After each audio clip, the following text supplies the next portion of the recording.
Hi, I'm Jeanette with Growth Unlimited, and today we're talking about being a people pleaser. Today we're going to talk about what causes someone to become a people pleaser and what are some of the problems that are inherent in being a people pleaser.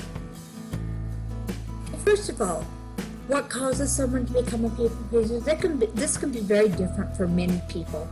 People want to feel good about themselves, and and are not in touch with what makes them a good person.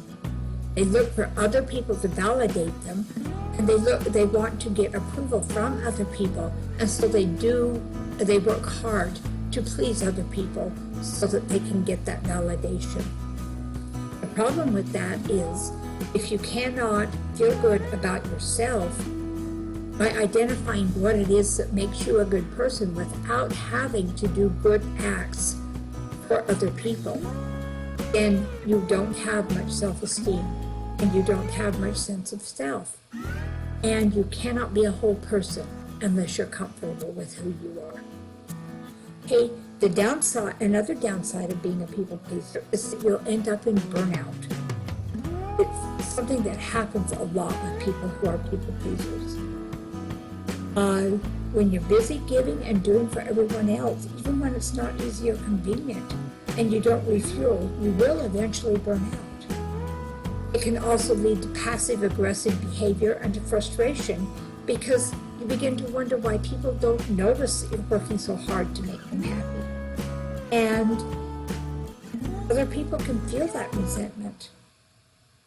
Even while you're doing nice things for others, and you'll feel annoyed because no one takes notice of how much you're doing and how much you're offering to help someone.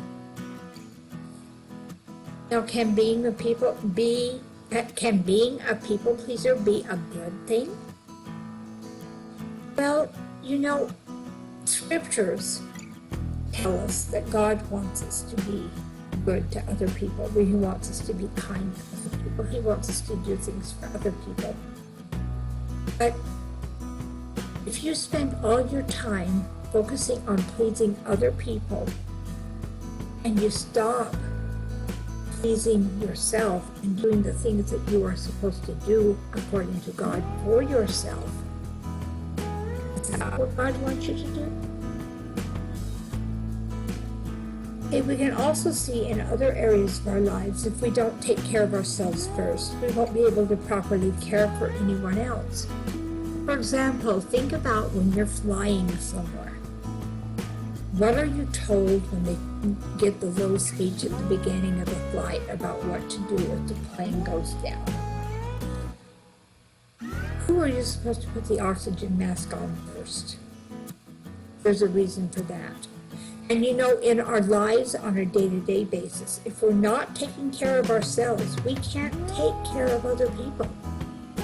And so focusing on taking care of other people exclusively is definitely not a healthy thing to do. One of the costs of being a people pleaser is that while you're working so hard to please everyone else, the people who are closest to you end up suffering the most. If you can't focus on what your family needs because you're so involved in the stuff that's going on outside your family, how are you doing what it is that you want to do for your real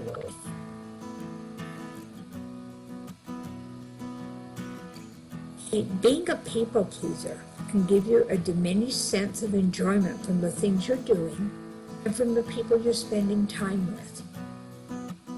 If you didn't really want to go to an event, but you get it because it would make somebody happy, and then you're there but you're not happy, it can lead to a high amount of chronic stress because you're trying to keep everyone happy by doing so many things for so many people.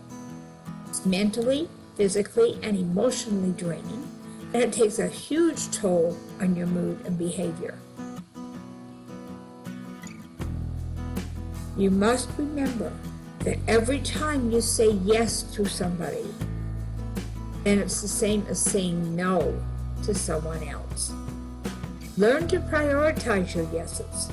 Say those yeses to the people that you really want to say yes to. And now, what can you do to correct these bad habits? Start in small and safe places.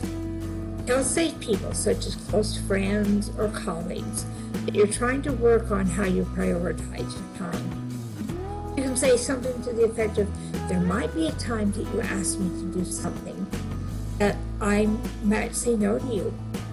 I want you to know that I'm working sure on when I say yes to you the next time, I can mean it with my whole heart. When somebody asks you to do something that you're not really sure about, a good rule of thumb, especially if it might take a lot of time and commitment to carry out, say to them, can I think about it? This question gives you a buffer and you're able to stop and be deliberate. Remember, last of all, saying yes is not the reason why people leave you.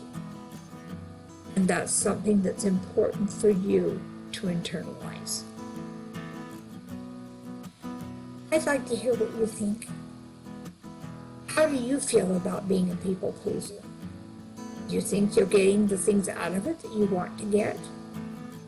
And is there something that you would rather do differently? I'd like to hear from you. Let me know what you're thinking. If you liked this video and you found it helpful, please subscribe and share it with your friends. And I'll talk to you next time. We're going to be talking a little bit more about people pleasing. Thanks so much for watching, and you have a great day. Bye now. Growth Unlimited's mission is to help you have your life your way. We want to help you take control of your life so that you live the life you've dreamed of, that you deserve. We have a proprietary program that helps you do just that. Check us out by visiting our website and take our free assessment to see how we can help you.